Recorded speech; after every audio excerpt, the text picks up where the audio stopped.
안녕하십니까. 증시각도의 TV 시청자 여러분, 투자자 여러분 반갑습니다. 오늘 정말 오랜만에 미국 시장에 집중하고 있는 투자자 유한타증권의 유동원 부부장님을 모셨습니다. 어서 오십시오. 안녕하십니까. 네. 네. 요즘 드디어 모신 오늘 S&P가 바닥 대비 20% 올라가면서 강세장 진입을 했습니다. 네. 사실 이 강세장 진입할 때까지 계속 강세장을 부르짖었는데 작년 약세장에도 강세장을 부르짖었기 때문에 엄청 욕을 많이 먹으셨죠. 강세장을 부르짖었다라고 이제 이렇게 감투를 씌우지 마시고 정말 많은 유튜버들이 이제 감투를 씌우시거든요. 특히 모 소장님께서는 그냥 생방송에서도 그렇게 때리세요. 초초초초 강세장을 부른 사람 아니냐. 그러니까 이제 제가 정확하게 제 방송을 보시는 분들은 제가 재작년 11월이죠. 재작년 11월 그리고 작년 초에 시장을 너무 꼭지를 잘못 잡았어요. 더 많이 불렀죠. 그러니까 예를 들어서 그때가 16,000이었으니까 뭐 17,000, 19,000 이렇게 갈 수 있다. 나스닥 기준으로. 근데 이제 그 이유가 뭐였냐면 이제 금리의 인상 속도에 대해서 저희가 잘못 봤죠. 그래서 이제 금리의 인상 속도가 너무 빨랐기 때문에 저희가 조정을 했고요. 그러면서 이제 시장에 대한 고점에 대해서 자꾸 어저스트를 했지만 미국 투자를 하는 게 있어서 저희가 판단했던 거는 경기 침체가 오지 않을 확률이 상당히 높다. 그렇기 때문에 경기 침체가 오지 않을 경우에 금리의 급격한 인상 때문에 조정이 일어나는 거는 그거는 시간이 지나면 굉장히 빨리 변한다. 그래서 경기 침체가 오지 않을 확률에 있어서 저희가 굉장히 노력을 많이 해서 판단을 해왔고요. 그래서 이제 그 금리의 상승 폭이 우리가 예상했었을 때 2%에서 3% 정도면 끝이었다고 생각했는데 그게 아니라 5%가 넘어야 되는 환경이었잖아요. 그럼 그 정도를 집어넣고 적절한 가치를 또 다시 구해야 돼요. 그래서 제가 말씀드리는 거는 지금 현재 사이클이 어떻게 보면은 쭉 이어지는 2009년 이후에 계속 이어지는 장인데 요 조종이 예상보다 훨씬 컸어요. 저희가 중간 선거해에 조종이 일어나면은 보통 15%에서 10%에서 20% 정도 조종이 일어날 수 있다. 근데 그거보다 더 셌단 말이죠. 그렇죠. 30%짜리 27% 나왔고 나스닥이 38%가 나왔어요. 그래서 그 틀린 부분에 있어서 너무나 사과를 많이 했고 그렇지만 그게 제가 생각할 땐 너무 오바였다. 하락이. 그래서 추세적으로는 지금 현재가 어떻게 보면 이제 이게 마지막 올라가는 끝물일 수도 있고 아니면 재상승장으로 진입했을 수도 있고 이제 그런 부분들을 얘기를 하고 있는 거죠. 그래서 이제 작년에 제가 잘못 봤던 부분이 그 부분이에요. 그러니까 금리가 훨씬 더 예상보다 더 높았다. 그 이유는 인플레이션이 훨씬 높았다. 모두의 예상을 깨고 올라갔죠. 그 부분이 저희의 어떤 포트폴리오 구성에 있어서 굉장히 힘듦을 가져다 줬었죠. 그렇지만 그래도 저희는 방어를 잘 했다라고 생각하는 이유가 그렇게 금리 때문에 문제가 생겼기 때문에 금리 민감한 성장주는 안 갖고 있었죠. 그래서 보시면 이제 아크 인베스트먼트 같은 경우에는 고점 대비해서 뭐 한 70% 빠졌다가 좀 올라왔지만 고점하고는 아직 거리가 멀잖아요. 왜냐하면 적자인 기업들이 많이 있으니까. 그렇죠. 공격적으로 성장주들을 담았고 유니콘들을 담았고 뭐 그렇습니다. 저희는 포트폴리오를 구성을 할 때 성장주를 담더라도 금리가 높아져도 버틸 수 있는 기업. 그게 지금 올해 상반기 올라가는 기업들이죠. 대형 기술주들. 부채 비율이 너무 낮으니까 순부채 비율이 낮기 때문에 금리 올라가도 큰 영향이 없다라는 거죠. 그래서 저희는 운영을 하기 시작한 건 2008년이고요. 개인적으로 운영을 시작한 건 2006년이고요. 이제 헤지펀드에 조인한 게 2008년이고 지금 벌써 한 15년이 넘었죠. 그 사이사이에 틀릴 때가 있어요. 근데 이제 그 틀릴 때를 잘 방어해 내야 된다라는 게 저희 신념이고 연간 수익률을 어떻게 해서든지 두 자릿수 이상으로 끌어올려야 된다라는 게 저희 목표예요. 그리고 그거를 하기 위해서 우리가 어떤 식으로 운영을 해야 되냐면 글로벌로 투자를 해야지만 펀드 사이즈에 상관없이 그렇게 수익률을 낼 수 있다. 뭐 이렇게 저는 생각합니다. 그래서 어쨌든 그 구간 동안에 보시면은 제가 그 랩 상품을 운영한 거는 전 직장에서 2015년, 16년부터 시작을 했었으니까 예. 중간중간에 위기가 한 번씩 옵니다. 그럼요. 예, 2018년에 한 번 왔었고 요번에 2022년에 한 번 왔었어요. 20년에 왔었고 22년에 왔죠. 근데 그렇지만 쭉 보시면은 그 기간이 지금 2006년으로 따지면 지금 한 7년 됐죠. 네. 그 기간의 평균 수익률을 내보면 두 자리 수가 나와요. 그러니까 잘 운용을 하면. 네. 그래서 어쨌든 저희는 제가 절대 다 맞춘다라고 생각 전혀 할 수가 없기 때문에 그냥 틀릴 때 덜 네. 깨지고 예, 오를 때 더 많이 벌고 네. 그리고 빈도수를 최대한 맞추는 거를 70% 80%대로 끌어올리자. 틀릴 때는 좀 잘 방어하자. 뭐 이렇게 말씀을 드릴게요. 그래서 예, 작년에 강세론자라고 자꾸 이제 왜냐하면 그렇게 얘기를 하는 사람들이 특히 경기 침체 안 온다고 얘기하는 사람이 그렇게 많지 않았잖아요. 그렇죠. 예, 그러면서 이제 많은 분들께서 이제 초강세론자, 뭐 콜 동원, 뭐 등등 정말 많은 얘기들을 해주셨는데, 네. 우리 유동훈 본부장님이 갑자기 어느 날 저희 스타가 될 거라고 봐요. 이번 장에서. 저는 유동훈 본부장이 스타가 되면은 그때는 시장에서 상당히 많이 발을 빼려고 합니다. 왜냐하면 제가 작년도에 우리 유동훈 본부장이 얼마나 고생을 했는지를 옆에서 지켜봤거든요. 네. 댓글이나 거의 뭐 테러 수준의 댓글들도 있었고, 네. 특히 그 우리 같이 방송하는 그 연합 방송국이 인포맥스? 좀 심했었어요. 연합인포맥스도 그랬고, 그래서 엄청나게 비난을 많이 받았거든요. 그런데 사실은 사람의 심리라는 거는 나쁠 때는 그렇게 하지만 좋을 때는 정반대의 모습을 보여줄 거라고 저는 봐요. 과거 우리의 경험치를 보면. 네, 저는요. 사실 아직까지 나스닥이나 S&P가 전고점 탈환 못했죠. 네. 한참 미치죠. 근데 이제 어제 제가 한경의 뉴욕 프리뷰 방송을 찍으러 가면서 길가에서 어떤 분이 갑자기 인사를 하시면서 작년 3월에 가입을 하셨대요. 네. 예. 수익률이 두 자릿수다고 너무너무 감사하다고. 저는 그런 얘기가 기분이 좋습니다. 그러니까 그만큼 힘든 장에서 좋은 수익률을 잘 버텨내는 거. 그리고 요번에는 그렇게 다 파는 타이밍이 같이 파실 수도 있을 것 같은데. 저하고요? 네, 무슨 얘기냐면은 제가 항상 지금 맞출 수 없다고 생각하기 때문에 맞추려고 하는 거는 엄청난 급락장 또는 우리가 판단 가능한 어떤 깨지는 장 그걸 판단하려고 하거든요. 근데 그게 제가 한국으로 따지면 IMF 때 그리고 미국으로 따지면 2008년 7년, 8년. 네. 그때에 저희가 지표들을 보는 것들이 있단 말이죠. 그래서 저희는 사실 제가 애널리스트 때 유명해졌던 이유는 한국의 IMF 때문에. 제가 월스트리트나 뭐 그 파이낸셜 타임즈에 뭐 한국은행 뭐 트러블 뱅크스라고 하면서 이제 기사가 나가면서 제가 쓴 리포트 때문에 그래서 유명해졌었고 그리고 2006년에 제가 그만둘 때는 너무 비관적인 얘기를 많이 했기 때문에 증권사를 그만뒀었던 거고 그리고 진짜 실질적으로 50% 폭락장이 왔죠. 예, 그래서 지금은 제가 계속 말씀을 드리는 게 2016년부터 지금까지 계속 말씀을 드리는 게 아주 대폭락장이 올 것 같아 보이지 않는다라는 거죠. 그래서 저는 이제 미국 시장을 어떻게 계산하냐면 긴 사이클 중에서 곧 빠져나가야 될 기간에 한 2년만 싹 빠져나가 있으면 10년으로 따지면 1년 정도 20년으로 따지면 2년 정도만 빠져나가 있으면 평균 수익률이 지금 아시겠지만 20년 동안 평균 수익률 S&P가 9% 나오잖아요. 9%대 나오죠. 네. 연평균입니다. 그죠? 근데 요 두 번이 50% 빠졌던 장이에요. 그곳을 빠져나올 수만 있다면 연평균 수익률은 뭐 두 자릿수로 훅 올라가죠. 저는 그걸 하고 싶은 거죠.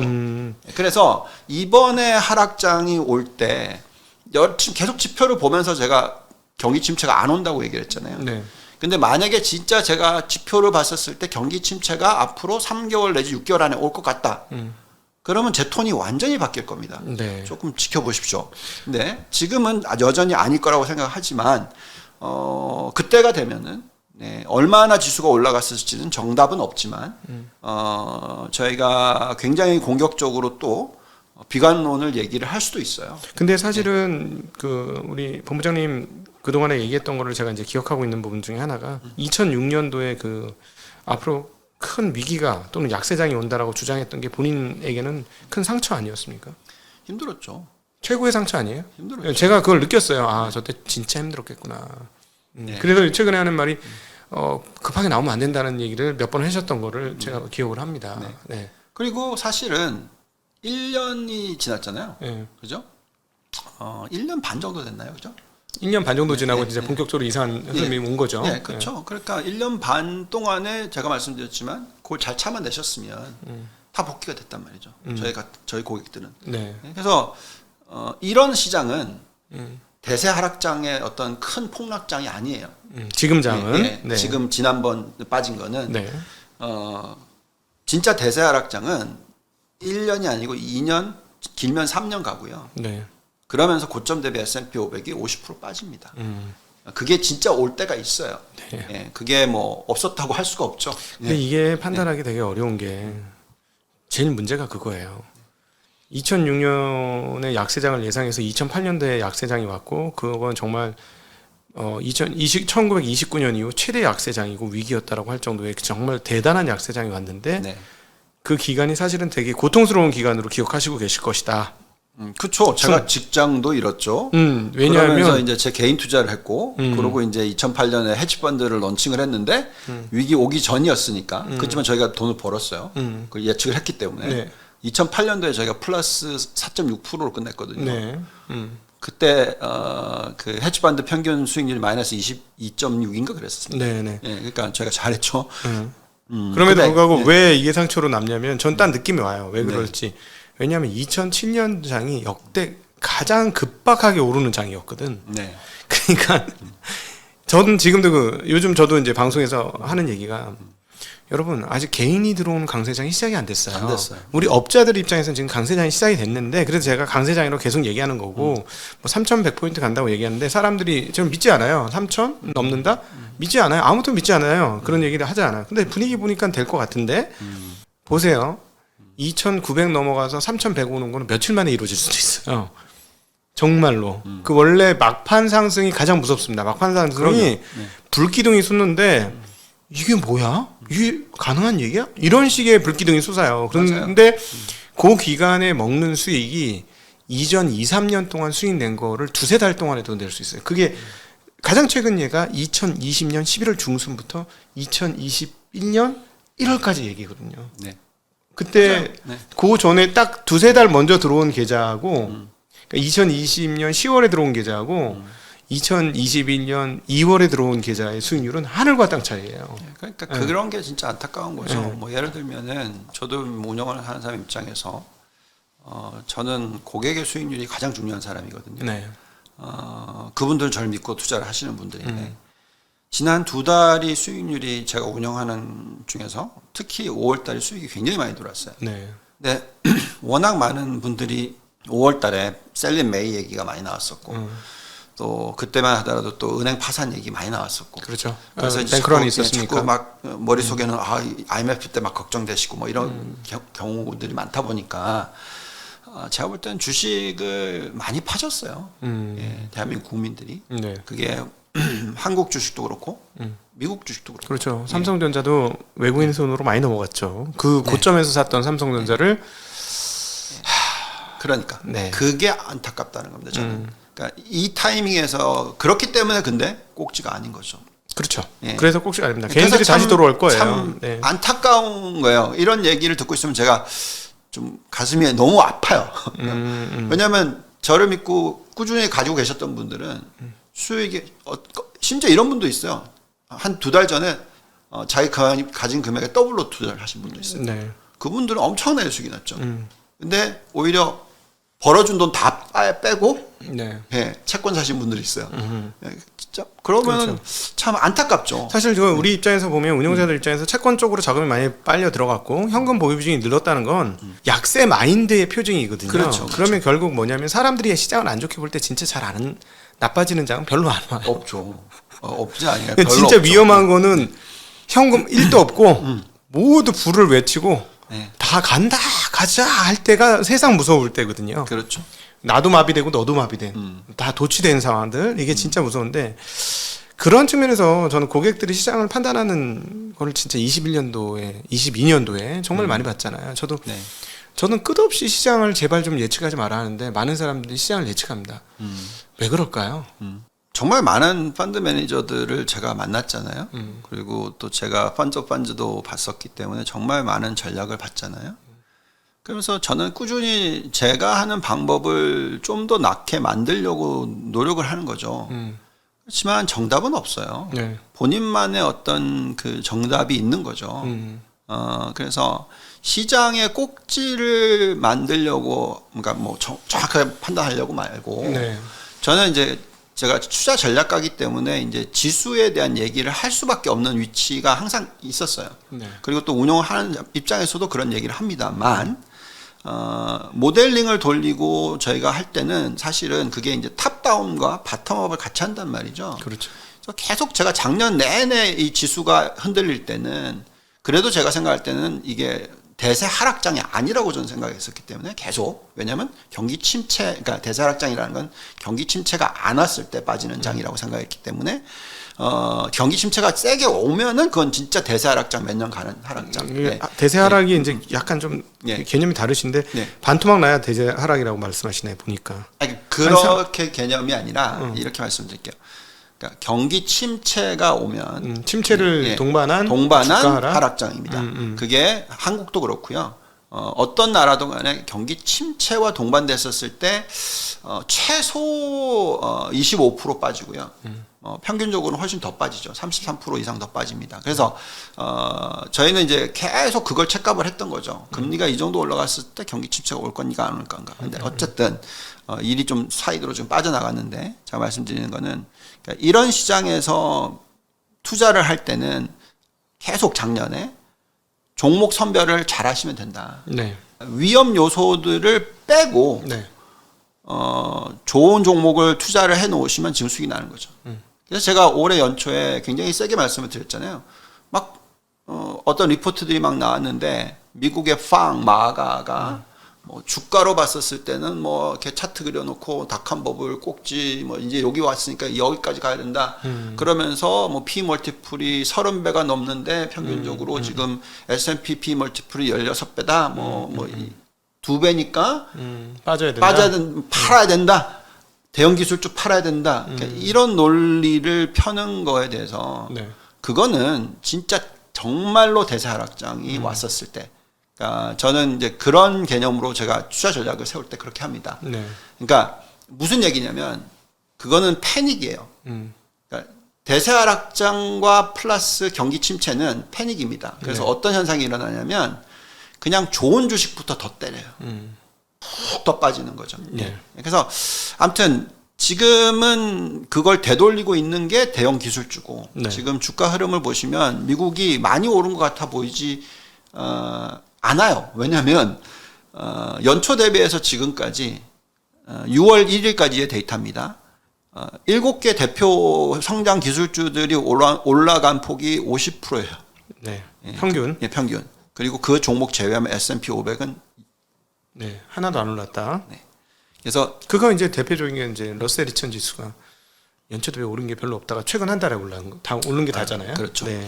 그래서 어쨌든 뭐 운용이라는 것은 아트이죠. 예. 그리고 그렇지만 굉장히 좀 편하게 투자할 수 있는 방법은 그러니까 종목 선별이에요. 그리고 좋은 종목을 골라서 장기적으로 투자를 하는 거는 저는 굉장히 동의를 하는 사람이고요. 네.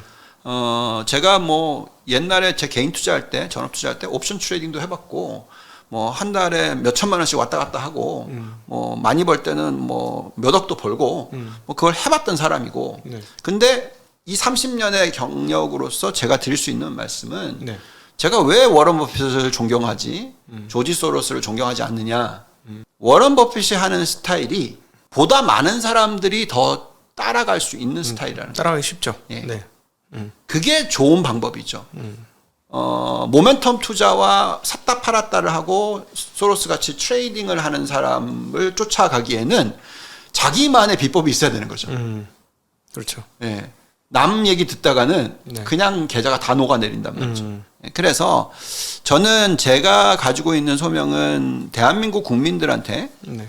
좀 더 장기적인 투자를 하고 올바른 투자를 하는, 그러니까 뭐 제가 생각하는 올바른 투자가 옳다라는 게 아니라 그냥 좀 미래의 계획을 잘 세울 수 있는 그런 방법으로 투자를 하는데, 그렇게 하기 위해서는 종목 공부를 더 많이 하시고 종목 선별을 잘 하시고, 그 다음에 이제 큰 업종들 중에서 대표적인 주도 업종이 만들어지면 거기서 또 종목 공부를 더 많이 하시고, 그러니까 이런 식의 얘기를 좀 많이 해드리는 편이에요.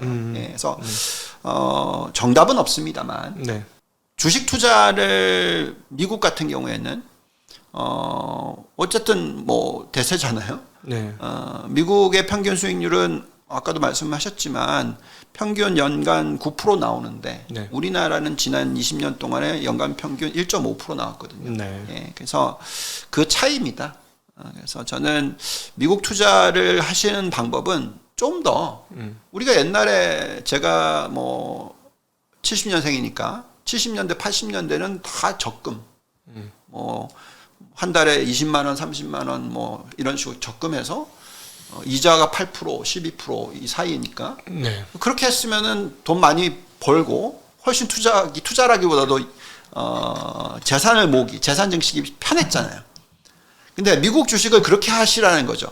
미국은 그 정도 9%가 나오는데 연간 중간에 빠지는 장이 오더라 하더라도, 그리고 아주 센 하락장이 올 때만 좀 빠져나가 있는 것만 하면, 제가 볼 때는 한국에서 옛날에 그 금리를 벌어들인 만큼의 복리를 미국 시장에서 벌어들일 수 있지 않을까라는 그런 희망, 예, 그거를 자꾸 저는 이제 말씀을 드리는 입장이고요. 물론 다르게 버는 것도 다 방법은 있어요. 네. 예, 뭐 트레이딩 잘하시는 분은 진짜 어마무지하게 버시더라고요. 그거는 제 영역이 아니죠. 네. 예, 네. 물론 그 제 영역일 수도 있으나 그건 제가 거기에 몰입해서 모든 걸 다 해야죠. 네. 예. 그랬을 때도 있지만 그거는 제 인생하고는 맞지 않는다라고 생각을 했기 때문에 그만둔 거고, 네. 지금은 어떻게 해서든지 더 많은 사람들이 좀 올바르게 투자를 하고 그것을 좀 편하게 투자를 하고, 너무나 많은 분들이 힘들어했잖아요 작년에. 네. 예. 근데 어떤 믿음이 있으셨으면 내가 투자하는 종목들이 그냥 꾸준히 그냥 놔두셨으면 지금 회복했고, 그리고 그 사이에 빠지는 동안에 조금씩 더 사셨으면 지금 훨씬 수익이 많이 나 있으실 거고, 네. 그러니까 그런 거를 자꾸 저는 얘기를 하고 싶습니다. 그래서 최근에 뭐 이런 그 희망을 담아서 일반인들을 위한 교육 강좌 여셨다는 설이 있던데. 네. 네. 그러니까 제가 시작하려고 했던 건 아니고, 중앙일보에서 네. 그 글로벌 자산 배분 강의를 좀 이제 하자고, 네. 제가 이제 좀 아는 분이 연락이 오셨어가지고, 이걸 하기로 했고요. 네. 근데 이제 자산 배분을 하는 거고, 그래서 이제 뭐 자산 배분이라는 거 하는 게 주식뿐만이 아니라 이제 글로벌로 투자를 하고 글로벌 자산 배분을 하는 거기 때문에 또 미국 시장만 국한된 게 아니잖아요. 네. 그래서 여기 안에는 뭐 주식도 있고 채권도 있고 부동산 관련된 리츠도 있을 거고, 뭐 그 이외에 여러 가지 뭐 금도 있을 거고, 네. 그러니까 그걸 어떤 식으로 하는지, 예, 그런 거를 좀 강의를 해드리면, 물론 작년에 글로벌 자산 배분 수익률이 마이너스 10몇 %였잖아요. 네. 모든 게 다 깨지는 예, 그렇죠. 해죠. 근데 작년만 제외하고 나면 100년 평균 9% 나오거든요. 네. 글로벌 자산 배분이. 네. 예, 그러면 이거는 미국장만 투자하는 것보다 또 더 나을 수도 있는 거잖아요. 예. 예, 그래서 그런 식으로 좀 어떻게 꾸준한 투자를 하시길 바라면서 프로그램을 만들었고요. 네. 그렇기 때문에 뭐 이렇게 그냥 강의를 8개짜리라요. 8개짜리. 예, 네. 1시간씩 해서 8시간이고요. 예, 그리고 끝나고 나면 이제 9번째 시간에는 이제 토론을 하거나 질문 답변하는 그런 시간을 가지려고 저는 하고 있습니다. 언제부터 뭐 기간이 정해진 거예요? 지금 이제 가입 가능하시고요. 시작은 7월 10일부터 첫 강의를 시작을 합니다. 오프라인 강의는 아니죠? 네. 온라인 강의시고 네. 마지막은 오프라인으로 한번 보시나? 줌으로? 저희가 그게 어떻게 할 줄 몰라요. 중앙일보에서 추진을 할 거니까. 그렇군요. 네. 뭐 가격은 저한테 보내주신 자료 보니까는 비싸지 않습니다. 99,000원이니까 사실 진짜 싼 가격인 거예요. 뭐 저는 돈 벌려고 이걸 하는 거 아닙니다. 전혀. 아니 그러니까 예를 들어서 어떤 분들은 회원제 해갖고 1년에 1,000만 원 받는 분도 있다. 제가 그 얘기 듣고 너무 깜짝 놀래가지고 그러니까 뭐 99,000원 비싼 거 아니니까 혹시 글로벌 자산 배분에 관심 있으신 분들은 자기 할 프로젝트 하나를 대신 이걸로 바꾸시는 것도 괜찮지 않을까 하는 생각이 듭니다. 저는 지금 요즘에 정말 많은 사람들을 만나는데 우리나라의 금융 교육이 너무 부족하다. 네. 뭐 교사분들도 그렇고 그래서 그런 분들한테 처음부터 이제 젊을 때부터 금융 교육에 대한 어떤 마인드를 심어줘야 된다. 이런 얘기를 하고 있어요. 그래서 이제 뭐 가장 대표적인 언론사가 얘기를 하니까 또 얘기 같이 하자고 하니까 거의 그 수익금은 저한테 들어오는 게 없습니다. 거의 왜냐하면 중앙일보도 싸게 하기 때문에 네. 자기네들 광고하고 뭐 하는 게 비용이 들 거 아니에요. 예. 그것만 커버하면 된다는 거예요. 그러니까 취지 자체가 좀 더 대한민국 국민들이 더 금융 지식을 가져서 좀 안정적인 어떤 수익을 내는 것을 좀 도와드리고 싶다. 그게 취지입니다. 그러면 밑단에 이제 기업으로 넘어가서 네. 앞서 저 언급이 잠깐 됐는데 이거 지금 S&P 평균 대비 빅테크 주요 기업들의 그 소위 말하는 주가 수익 비율이 2배 이상 높으니 이건 조정을 해야 한다라고 주장하는 사람들이 있는데 네. 그러면서 이제 닷컴 버블 봐라. 그래서 아주 박살나잖아. 90% 작살난 주식들도 있고 네. 허다하고 그래 많이 오르는 거는 문제가 있다라고 얘기하는데 사실은 근본적으로 닷컴 버블과 빅테크 기업들하고는 근본적으로 다르죠. 닷컴 버블 때는 없던 거를 상상했던 거고 그 상상이 현실화된 게 빅테크들이잖아요. 네. 저는 지금을 자꾸 두 가지의 예를 보면서 판단을 하려고 노력하고 있어요. 네. 그러니까 뭐냐면 어쨌든 2006년에서 2008년 요 사이클은 아니에요. 제가 2006년도부터 정말 급락장에 대한 얘기 걱정을 했었거든요. 네. 그러니까 그 이유는 미국의 GDP 성장률을 보시면은 그러니까 2%의 평균치를 놓고 너무 높았어요. 그리고 글로벌도 마찬가지로 중국이 엄청나게 설비 투자가 많이 들어가면서 과잉 설비가 들어갔단 말이죠. 네. 그게 2006년, 7년 이랬단 말이에요. 너무 높았어요. 그래서 이건 깨질 수밖에 없다. 근데 지금은 비교를 하면 그게 아니에요. 훨씬 밑이에요. 그래서 2%보다 밑의 성장률이잖아요. 지금 네. 얼마 전에 살짝 올렸는데 그게 0.8%로 올렸잖아요. 예, 미국 경제 성장률. 네. 네. 그러니까 아직까지 지금 낮은 부분이죠. 그래서 2006년하고 저희는 비교는 하지 않고 있어요. 2006년에는 마지막으로 금리를 올리고 나서 그게 언제냐면 2006년 제 기억으로는 중반쯤 된 것 같아요. 1년 반 동안 상승을 하고 끝났어요. 우리가 지금 꼭지를 생각하려고 판단하려고 노력하는데 네. 요 1년 반이면은 어쨌든 뭐 그 기간 동안에 얼마나 올랐냐면 그렇게 많이 오르지도 않았어요. S&P 기준으로 한 32% 정도 끝났습니다. 많이 오른 거죠. 뭐 네. 그렇지만 네. 네네. 네. 네. 그러니까 요 장이 아닐 것 같아요. 네. 그래서 제가 말씀드리는 거는 너무 업사이드에 대해서 낮게 보지는 마시라고 하는 거고요. 그 다음에 2018년도 아닌 것 같습니다. 그때는 뭐 완전히 다른 그림이고요. 인플레이션 너무 낮았었고 금리도 겨우 2.5%만 올렸었고 네. 그렇기 때문에 그때는 또 엄청나게 짧은 기간 1년 1개월 2개월 동안에 자그마치 48% 오릅니다. 네. 그러고 나서 이제 코로나 빵. 그러니까 요 두 개는 아닌 것 같아요. 네. 그럼 이제 그 전의 사이클이 95년 2월부터 2000년 닷컴 버블 붕괴 그리고 경기 침체 2001년 요 사이클의 시기 중에서 언제냐예요. 언제냐는 거는 이거죠. 95년 2월과 비슷할 수도 있고 아니면 98년 98년에 10월 달에 바닥 찍고 나서 네. 확 땡겨가지고 네. 2000년 닷컴 버블 딱 1년 반 네. 이거일 수도 있어요. 네. 요 두 개를 놓고 보는데 중요한 거는 2005년에서 이 3년 사이클 나왔었을 때 그때는 실체가 있었어요. 네. 인터넷이 활성화되면서 매출 증가율이 굉장히 높게 나왔고 네. ROE가 95년부터 쭉 98년까지 21%로 올라갑니다. 네. 그래서 요 실체가 있는 거죠. 그래서 요럴지 보는 거고요. 이럴 가능성이 좀 좀 더 높지 않나 저는 생각하고요. 근데 그게 아니라 98년부터 2000년은 어땠냐면 ROE가 20%에서 10%로 박살이 나요. 네. 근데 주가는 이 구간에 나스닥이 270% 올라요. 그리고 요 3년은 나스닥이 170% 오릅니다. 네. 자, 어쨌든 간에 이 두 개를 어떻게 비교하든 간에 물론 200%뭐 170% 이렇게 오를 거라고 얘기해 드리는 건 아니에요. 근데 지금 현재의 펀더멘탈로 계산을 하면 나스닥 같은 경우에는 배당을 빼고 배당을 포함하면은 20몇 프로의 수익이 매년 나는 거고요. 그래서 3년으로 계산하면 복리 20% 계산하면 얼마입니까? 거의 70% 넘게 나오죠. 80% 나오죠. 네, 그죠? 네. 그러니까 그 정도의 상승이 일어날 수도 있고 아니면 경기 침체가 내년에 온다 그러면은 그거보다 20% 빼야죠. 뭐 한 40% 50% 오르고 끝나는 장이 될 수도 있고 네. 아니면 내년 초에 끝난다. 그러면 이제 추가로 얼마 안 오르고 끝날 수도 있는 거고. 근데 그거를 계속 착각을 해야죠.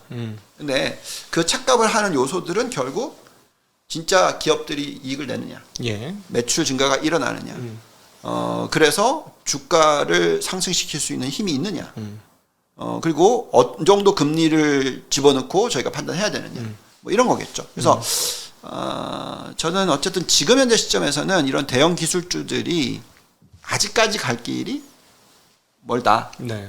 물론 대형 기술주들 중에서 지금 아까 말씀드렸지만 연초 대비해서 50% 올랐으니까 너무 많이 오른 거 아니야? 아니 뭐 메타 같은 거는 200%도 넘게 올랐어요. 그러니까 평균으로 계산하면 그렇게 보니까 이게 너무 많이 오른 거 아니야? 이렇게 계산할 수 있고 나스닥이 올해 연초 대비해서 지금까지 26% 올랐으니까 너무 많이 오른 거 아니야? 라고 할 수도 있죠.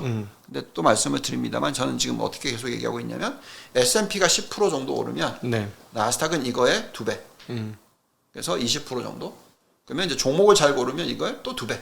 네. 그래서 40, 50% 정도. 그러니까 이런 식으로 생각을 하시고 S&P는 저희가 연간 계산해 봤더니 정말 경기 침체만 안 오면 연 한 12%에서 15% 사이 정도 오를 수 있는 힘이 있다. 예. 그렇게 지금 계산하고 있습니다. 네네. 그러니까 시장은 앞으로 추세적으로 더 상승할 수 있을 거라고 보시는 거고요.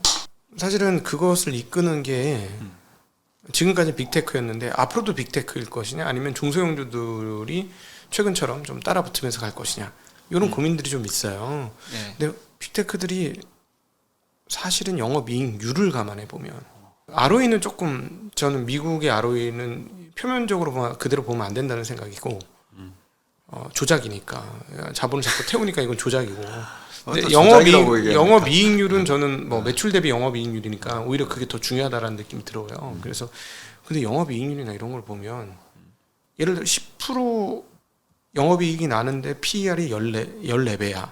그럼 20% 영업이익 나는 애들을 14배로 줘야 되느냐? 전 절대 그렇지 않다고 보거든요. 그건 20배 이상 줘야 된다고 봐요. 영업의 질이 이렇게 높은데 그런 측면에 보면 빅테크가 최고로 많이 올라서 전고점 근처 또 애플은 전고점인데도 비싼 것 같지는 않잖아요. 그러니까요. 그래서 이제 95년도에 좀 되돌아가 볼까요? 우리가 기억하신지 모르겠지만 인터넷이라는 게 나왔던 게 89년, 90년이에요. 그러면서 이게 뭐 혁신이다라고 얘기는 했지만 뭐 사실 사람도 관심 없었어요. 제가 93년도에 대학 워튼을 졸업했는데 뭐 인터넷에 대해서 그렇게까지 뭐 맨날 그때만 해도 모뎀 해가지고 막 삐 소리 나고 끼 됐죠. 그래서 정말 피곤할 때잖아요. 그리고 애너스트를 93년에 시작을 했는데 그때도 막 플라피 디스크로 막 뭐 한번 모델 하나 만들면 막 플라피 디스크가 3개 필요해요. 힘들죠. 네. 근데 그게 딱 96년, 97년, 막 98년 요때가 엄청나게 확산이 됐었어요. 확산이 됐죠. 모두가 인터넷을 쓰는 시대가 왔었던 거죠. 완전히 왔죠. 그러면서 그게 매출과 연결이 됩니다. 그러니까 계속 올라가는 거예요. 네. 근데 98년에서 2000년도는 거기서 더 나아가서 이제 뭐 IoT와 연결될 가능성에 대해서 얘기를 많이 했죠. 근데 매출이 조금 늘어나는 것 같았어. 근데 이익이 전혀 안 늘어나는 거죠. 네. 비용만 엄청나게 늘어나고. 그 당시에 뭐 적자 보는 기업이 속출했었죠. 그렇죠. 쉬는 기업들은 거의 다 적자였고. 그렇죠. 그래서 그 폭락장이 온 거죠. 네. ROE가 뭐 갑자기 20%이던 게 10%로 2년 만에 떨어졌는데 네. 당연히 폭락이 오는 게 맞는 거죠. 지금은 우리가 그걸 비교를 해야 되는 거죠. 네. 그게 맞냐 아니냐. 근데 이 AI라는 게 사실 우리가 알파고 가지고 막 난리 났었을 때가 몇 년 전이죠? 5, 6년은 넘었죠? 6년 넘었습니다. 그죠? 네, 제 기억으로는. 예, 그렇게 따지면은 그때가 89년, 90년이라는 거죠. 네. 그때 비교하면. 알파고 가지고 뭐 사실 바둑은 이겼지만 그리고 엄청난 리포트들 나오면서 뭐 뭔가 바꿀 거다 뭐 이제 앞으로 이런 직장은 사라질 거다 했지만 변화가 없었잖아요. 네. 근데 올해 들어서는 뭐 다들 챗 GPT, 빙 뭐 바드. 네, 바드 뭐 쓰시잖아요. 네. 그러니까 이게 지금 확산이 되는 게 굉장히 빠르다라는 거죠. 그렇죠. 이제 여기다가 물론 또 많은 분들은 이제 애플의 비전 프로가 뭘 할지는 잘 모르겠다고 생각하시는 분도 있고 저도 잘 모르겠어요. 여기 전문 여기 있지 않습니까? 아 그렇습니까? 네. 죄송합니다. 제가 네. 방송 못 봤습니다. 네. 오늘 뭐 어제 방송 보시면 네. 네. 그래서 저는 어쨌든 뭐 그게 뭔가 어떤 매출과 연결이 될 거라고 생각해요. 네. 예, 팔릴 거라고 생각합니다. 그러면 또 그게 또 성능이 나아지겠죠. 여태까지 옛날 아이폰이 나왔었을 때 네. 그전에는 아이팟이었죠. 네. 예. 그리고 이제 핸드폰 연결되고 그러면서 이제 계속 팔리니까 이제 계속 진화를 했던 거잖아요. 그래서 뭐 그럴 수도 있고. 네. 근데 이제 또 테슬라는 다른 생각 가지고 있죠. 테슬라는 1인 1로봇. 앞으로 시대가 온다. 그러니까 이런 고민을 합니다. 저는 과거를 쓰던 뭐 뭘 쓰던 간에 이걸 활용을 해서 돌아다니면서 AI를 활용할 수 있고 돌아다니면서 업무를 할 수 있고 네. 컴퓨터를 한다면 사실 인간의 생산성이 엄청나게 높아질 거 아니겠습니까? 자비스의 시작이에요. 어벤져스. 네. 자비스. 그러면 옆에서 컴퓨터가 얘기해 주잖아요. 네네, 그죠. 그 자비스가 시작이 된 거예요. 제가 보기에는. 이제 초기 그러니까. 형태로. 그럴 수도 있는 거죠. 그 다음에 이제 여기다가 노동에 있어서 네. 로봇이 나와. 지금 테슬라는 무조건 뛰어넘으려고 그런 거잖아요. 네. 아예 그냥 뭐 하나의 업무만 하는 로봇이 아니라 모든 업무를 해줄 수 있는 네. 거를 만들려고 하는 거잖아요. 네. 굉장히 진화 속도가 빠르다는 거죠. 이거는 AI가 나오고 나서 알파고가 5, 6년 전인가 정확하게 기억 안 나지만 어쨌든 나오고 나서 네. 지금 이게 이제 확 여기까지 진보를 한 것이다. 가속화되고 있는 거죠. 그럼 이거는 95년부터 98년 그리고 또 그 이후에 있었던 2000년까지의 사이클이 나올 수도 있다라는 거예요. 그러니까 그 가능성에 있어서는 배제시키지 말자라는 거죠. 이미 기미가 좀 보이죠. 예. 우리나라 같은 경우는 지금 로봇과 AI 관련주들이 주가가 오르는데 이해가 안 되는 거예요. 왜냐하면은 제가 계속 얘기하지만 AI하고 로봇은 그리고 또 2차 전지도 마찬가지입니다만 엄청난 자본이 있는 그리고 기술적 축적이 있는 애들이 할 수 있는 영역이거든요. 근데 아무나 하는 것처럼 얘기하는데 한 섹터의 한 부품 정도 수준의 어떤 거를 할 수는 있겠죠. 그러나 그걸 하려면 빅테크들이라는 기업들이 생겼기 때문에 이게 가능한 겁니다. 제가 그러니까요. 보기에는. 엄청난 돈이 들어갈 거거든요. 네. 그러면서 이제 정말 거품일 때는 어떻게 보여야 되냐면 우리가 지금 이게 딱 보면은 IT 기업들의 그 서버 관련된 투자 비용 아니면 투자 전체 모든 기업들이 투자하는 비용을 보시면은 캐펙스가 빠지지는 않았고 더 올라가지도 않았어요. 네. 그러니까 딱 같은 수준이에요. 최근에. 예, 최근에. 그런데 예를 들어서 AI 관련 쪽은 확 늘고 있죠. 네, 늘고 있죠. 예, 그러니까 다른 걸 줄이는 거죠. 그러면서 어느 정도 수익성을 맞추는 거죠. 네. 그러니까 옛날 같지가 않은 거죠. 선택과 집중을 정말 잘한다라는 거죠. 근데 이게 그러니까는 그 지금 말씀하신 논리를 조금 연장해서 생각해 보면 다컬 버블과 같은 장이 오려면 어떻게 돼야 되냐면 그 선불비 증설의 이성적 흐름이 그렇죠. 감정적으로 바뀌면서 안 되겠다 무조건 투자를 해야 되겠다 그렇죠. 해서 갑자기 설비 증설이 빵 터지고 그렇죠. 그러니까 비용이 증가하면서 ROE가 뚝 떨어지면 그렇죠. 그 비용 증가한 큰 기업들이 비용 증가하니까 밑단에 있는 기업들이 이익이 좋아지니까 주식시장 다 좋아지고 근데 시간이 지나면 ROE가 뚝 떨어지니까 박살이 나죠. 예, 그때 이제 박살이 날 수 있는 그렇죠. 거죠. 그렇죠. 예, 예. 그래서 저희가 계속해서 우리가 지켜보는 지표가 생산성 지표라고 얘기를 하잖아요. 네. 그러니까 매출 증가율과 임금 상승률을 보면서 판단을 해야 됩니다. 네. 그 95년도 이후에 마지막 금리를 올리고 나서 생산성 지표가 0.88% 연간 상승하던 게 2.2%를 확 튀었어요. 금리를 올리고 나서? 금리를 마지막으로 올리고 나서 네. 더 이상 안 올리니까. 그러면서 이제 그 인터넷 관련 것들이 확 들어오면서 그래서 그게 나오느냐. 네. 근데 이게 안타까운 게 이 숫자들은 후행이에요. 네. 이제 1분기 숫자가 다 확실하게 발표가 됐어요. 네. 전망치 나오고 그리고 확정치 나오는데 네. 확정치가 예상보다 더 높게 나왔어요. 이런 게 좋은 거죠. 네. 그래서 아마도 2, 4분기의 숫자들은 또 좋아질 확률이 높습니다. 네. 왜냐하면 엔비디아의 실적 발표 내용과 다른 기업들의 실적 발표 내용들을 보시면 알겠지만 어쨌든 AI 관련 투자는 늘고 있는 건 확실하게 나오거든요. 뭐 제일 앞단 최선단에 있는 회사가 엔비디아니까 예, 엔비디아가 2분기에 대한 예측을 50%, 55% 매출 증가를 봤으면 그거 결국 이제 사고 있는 거고 그렇죠. 그게 이제 그 만약에 3분기, 4분기까지 더 가파르게 이어진다면 AI 관련 설비 증세가 엄청나게 커지고 있구나라는 걸 예상해 볼 수 있죠. 그렇죠. 그리고 이제 마지막으로 언제 팔아야 되는지를 보려면 이런 거죠. 마켓 브레스라고 얘기해서 많은 분들이 지금의 현상이 굉장히 안 좋은 모습이다라고 얘기를 하거든요. 무슨 얘기냐면 오르는 거 7개만 오르고 나머지는 못 올랐다. 네. 그래서 이게 굉장히 안 좋은 모습이기 때문에 폭락한다. 저 이거 굉장히 잘못된 논리라고 생각해요. 반대입니다. 반대. 전체의 70%가 다 올라. 그게 네. 꼭진 거죠, 사실은.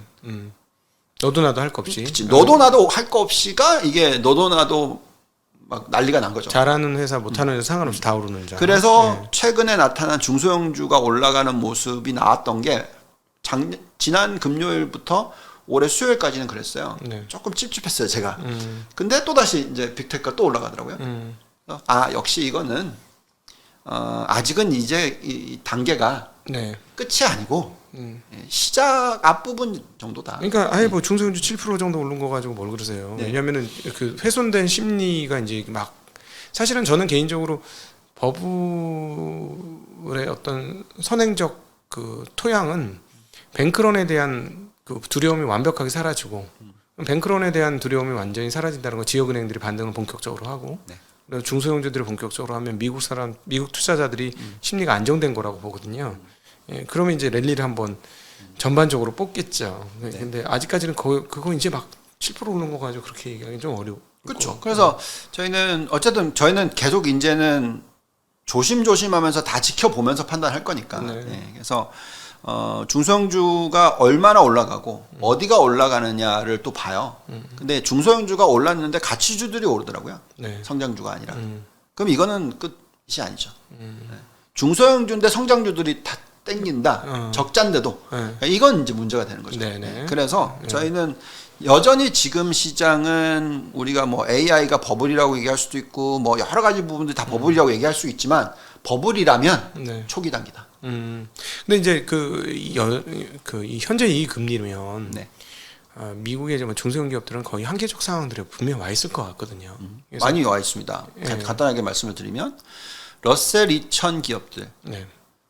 우리가 이제 등수로 따지면 이제 큰 기업들 빼고 나머지 2000부터 3000 네. 러셀 2000 기업들 2000부터 4000인가요? 아무튼 뭐 러셀 2000 기업들의 그 보면은 기업들 중에서 이자 보상 비율을 못 내는 1이 안 되는 네. 저 돈 벌어서 네, 이자를 다 네, 못 내는 못 내는 기업이 40%나 돼요. 아, 닷컴 버블 때 네. 20%였어요. 이자 보상 비율이 네. 못 내는 기업입니다. 못 내는 기업이 네. 10개 중에 2개는 못 낸다. 그러니까 그때가 더 나았다라는 얘기죠. 그래서 네. 지금 보면 이거 문제 아니냐 이렇게 걱정을 하실 수가 있는 거죠. 네네. 네. 근데 이제 그때와 지금의 차이점은 종목 수가 워낙 많이 변했고요. 네. 그리고 빅캡, 라지캡, 대형 기술주 뭐 등등 다 포함해서 시장 점유율로 봤었을 때 시가총액 기준으로서 중소형주가 차지하는 비중이 굉장히 작아요. 네. 그래서 시장 전체적으로 인덱스 상으로 보면 충격은 덜할 것이다. 충격이 덜할 거죠. 지수상으로 충격은 그래서 많지 않을 어떤 것이다. 분들은 이렇게 얘기하던데 나스닥 100 나누기 러셀 2000 했는데 그게 지금이 역사적으로? 전에 고점하고 똑같다. 어. 그래서 이건 팔아야 된다. 근데 아까도 말씀드렸지만 이때 20%, 이때 40%. 그만큼 중소형주들은 별로 안 좋고 네. 지금은 부익부 빈익빈 현상 저희 방송 네. 많이 했잖아요. 그게 극한으로 달리고 있고요. 네. 그거 깨지려면은 뭐 흔히 말하는 예, 사회적 불안이 막 가서 예, 모든 사람들이 막 난리가 나는. 예. 근데 그렇게까지는 또 안 하잖아요. 네, 뭐 전쟁이나 이런 것들이 네. 나서 뭐 완전 서버가 마비된다거나 네. 뭐 이런 식의 일이 벌어져야 그들이 회수를 당할 것이다. 네. 미국 사원들이 그렇고 자산 운용하는 사람 입장에서 네. 그 좋을 때도 있고 나쁠 때도 있잖아요. 네. 네, 좋을 때도 있고 나쁠 때도 있는데 한국 자산 시장에 바란다 이런 것들이 있으실 것 같아요. 이런 얘기를 방송에서 하는 건 너무 민감한 분들이 많아요. 네네네. 그래서 저는 그냥 제가 할 수 있는 일만 합니다. 네네. 제가 할 수 있는 일은 제가 어떻게 생활하고 어떻게 그 사회에 도움을 주려고 노력을 하는지 네. 그리고 이 운용을 함으로 인해서 물론 저도 같이 돈을 벌지만 그거를 어떤 식으로 고객들한테 돌려주는 부분들 그러니까 고객의 수익률이 첫째도 둘째도 셋째도 제일 중요하다는 네. 그거를 해치는 어떠한 행동도 저는 그냥 용납을 안 한다. 네. 그게 회사든 그게 누구든 간에 그렇게 노력을 하고 있습니다. 근데 그건 제가 하는 거고요. 다른 분들은 또 자기만의 방법이 있을 거고요. 네. 그래서 저는 그래도 메시지를 꼭 전달하고 싶은 부분은 예. 모든 사람들이 다 운용을 하고 투자를 하기는 하지만 자기가 직접 하지는 않잖아요. 예, 뭐 예를 들면 내가 직장에서 IT 일을 한다. 근데 그 일을 정말 잘하기 위해서 거기에 시간을 많이 소비를 하셔야지. 투자하는 거 들여다보고 있고 샀다 팔았다. 그러니까 아까도 말씀드렸지만 샀다 팔았다를 자주 하려면 여기에 시간을 많이 할애하셔야 돼요. 그렇죠. 그래야지만 이길 수 있는 거죠. 이거는 비효율적이라는 거죠. 네, 맞습니다. 예, 이거는 나중에 삶이 피폐해지는 거와 연결이 되기 때문에. 네. 그래서 저는 정말 좋은 전문가한테 투자를 맡기는 그런 사회가 만들어졌으면 좋겠어요. 네. 근데 돈을 운영하는 사람들도 마찬가지로 예. 그 고객분들의 수익이 첫째도 둘째도 셋째도 제일 중요하다. 예. 그렇게 됐으면 좋겠습니다. 네네. 한국에 이제 그 사실은 지금 한국 같은 경우는 우리 유동호 본부장님도 사실 미국 투자를 하긴 하지만 한국에 기반을 둔 미국 투자잖아요. 한국 자본에 기반을 둔 미국 투자지 않습니까? 네. 한국 자본 시장이 지금 보면 액티브 펀드의 규모가 50조로 주저앉았고요. 예, 랩은 많이 늘었습니다만 뭐 거기서도 이렇게 액티브 랩은 뭐 펀드 줄어든 거에 비하면 제가 과연 더 늘었을까 하는 의문이 상당하거든요. 너무 작아요. 네. 근데 이제 자꾸 느끼는 거지만 참 제가 뭐 제 SNS상에도 얘기를 하고 하지만 미국 같은 경우에는 예를 들어서 뭐 중간중간에 수익률이 깨질 때가 있지만 연수익률 뭐 15%에서 20%를 창출을 하면 사람들이 돈을 싸들고 오거든요. 네. 예. 그렇지만 한국은 예를 들어서 돈을 많이 벌면 빼시는 분들이 돈을 많아요. 찾아가. 네. 수익 확정. 네. 네.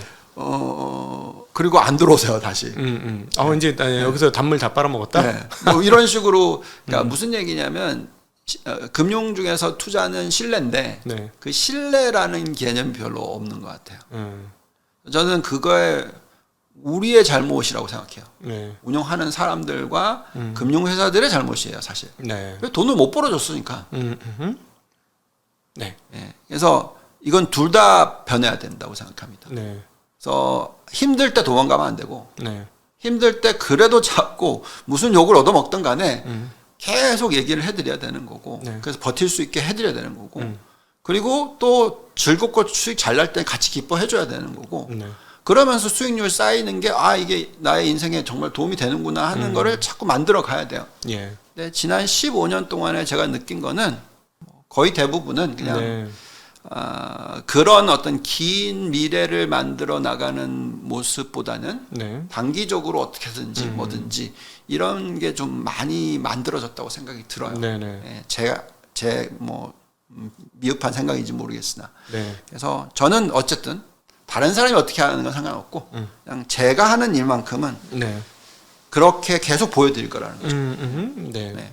계속 제가 뭐 왜 미국장 금요일 날 끝나면 토요일 날 회사 나가서 모델 돌리고 그리고 나서 투자 레터 쓰고 물론 이제 직원이 번갈아 가면서 이렇게 막 한 번씩 도와주고 토요일 날 도와주고 그다음에 뭐 일을 하게 되면 또 쉬는 날도 만들어주고 하지만 어쨌든 저는 제 입장에서는 네. 그걸 꾸준히 해서 투자 레터를 보내드리고 계속 하는 이유가 있을 거 아니겠어요? 네. 그리고 더 업그레이드 시키고 싶고 그 이유는 고객의 수익을 못 가져가면 막 가슴이 찢어져요 저는. 지난번에 돈 빠져나갔다는 얘기 듣고 네.